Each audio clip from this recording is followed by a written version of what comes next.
At CFC Seymour. Gong Lang, what do you reckon? Is inflation going to get stronger before it gets weaker? I think the CPI, according to my historical data, the CPI in September will continue to increase and may post and hit a record high, because historically the September CPI will increase by 0.5% compared to August. So I think in September the CPI will probably be around 6.7%, and PBOC and government will sure take a lot of measures to curb the inflation, such as supply increase, price cap, or interest rate, and we may see the inflation is going to be down from November or December. And I think the October, the Golden Week, will add more fuel into the CPI flame, because as far as I know, the number of tourists and the revenue for this Golden Week will be another 10% growth compared to 2006. And some travel agency and hotels just double the price, and they don't see the demand decrease. So I think October will still a high inflation month in 2007. Gong Liang, despite the government measures, economists such as Zhong Tao of Credit Suisse and Andy Xie see food inflation spreading to full-scale inflation for China in the future. What about you?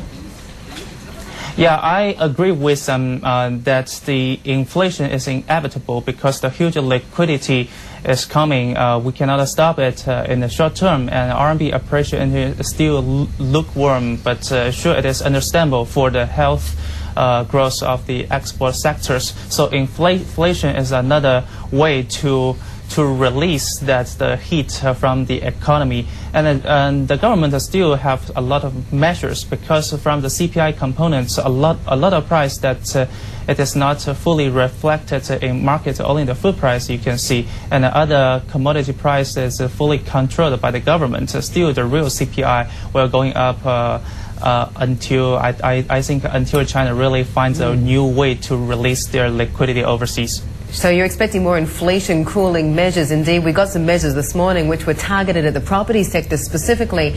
Our question of the day for both our viewers and you, Gong Liang, is: do you think China's new laws to try and cool down the property market, or at least take out the speculative aspect of the property market, is going to work?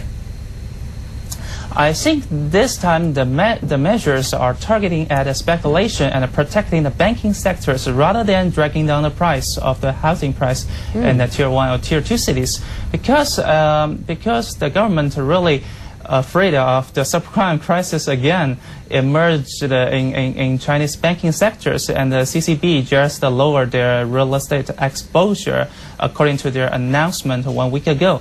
And I think this time it may work, because why this time the measure is a little bit different from before, in my point of view, because 5 years ago the market was undeveloped and the demand was repressed by years, and a lot of smaller developers can easily get the loan from the banks, and price hike really helped them to survive until now. But now the market is developed, and the land prices really impose high pressure on developers, and I think, in my point of view, high-end demand has been relatively absorbed until now, and high prices leave very few rooms for low to middle-end clients, which I think, if we cannot see a similar price hike in the future, and plus further policy controls, I think a fatal concern for developers is really coming.